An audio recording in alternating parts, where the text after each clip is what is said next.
آنے والے ایپیسوڈ میں آپ دیکھیں گے کہ انوشے وہاس کو کہتی ہے کہ تمہاری یوں فکر کرنا میرے لیے اور عشر کے لیے دونوں کے لیے پھر یہ چیز خرابی کی طرف ہی لے کر جائے گی، کیونکہ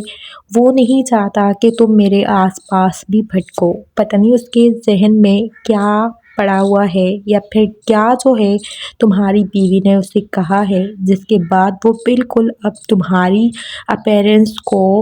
غلط ہی سمجھتا ہے، بلکہ برداشت کرنے کا جو ہے سوچتا بھی نہیں ہے کہ میں کیا کہہ رہا ہوں۔ میں تو اس رشتے کو چلا رہی ہوں جیسے تیسے کر کے، کیونکہ وہ میرے لیے اب امپورٹنٹ ہے، اور تمہیں پتہ ہے کہ میں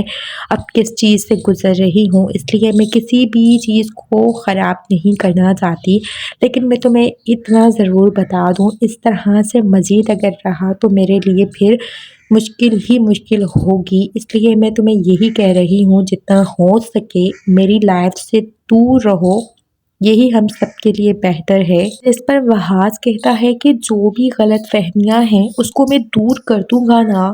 میں کہوں گا جو کچھ ہو سکا تمہارے لیے کروں گا، لیکن تم ایسے تو نہیں کرو نا میرے ساتھ، میں تو فکر کرتا ہوں تمہاری۔ جس پر انوشے کہتی ہے کہ میری فکر کو چھوڑو، تم جو ہے اپنی بیوی وجیہہ کی فکر کیا کرو، وہی اب ڈیزرو کرتی ہے اس محبت اور فکر کو، میں نہیں۔ میرے لیے عشر کافی ہے، اگر وہ میرے ساتھ ٹھیک نہیں بھی ہے تب بھی میں اس کے لیے جو ہے کچھ بھی اب میں اسے نہیں کہوں گی، اور نہ ہی مجھے لگتا ہے کہ مجھے کچھ کہنا چاہیے، کیونکہ میں اس کی عزت ہوں، اور جب وہ نہیں چاہتا کہ میں تم سے ملوں، بات کروں، یا پھر ہمارے درمیان کوئی بھی بات ہو، تو پھر میں جو ہے وہی کروں گی جو وہ کہے گا۔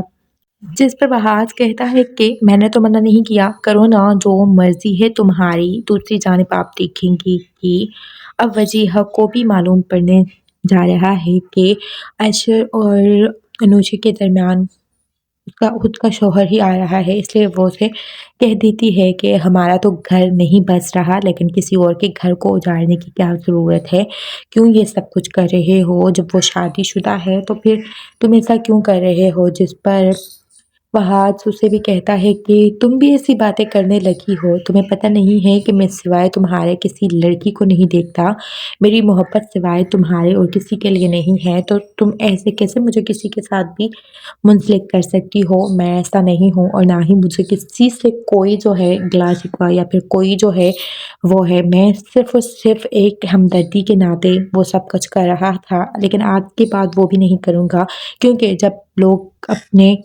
آپ کو نہ دیکھیں اور دوسروں کے کردار پر انگلی اٹھائیں تو مجھے لگتا ہے کہ پھر ہمیں الگ ہو ہی جانا چاہیے۔ ہم دونوں ایک دوسرے سے الگ ہو گئے تو یہی سب کچھ ہمارے لیے بہتر ہوگا۔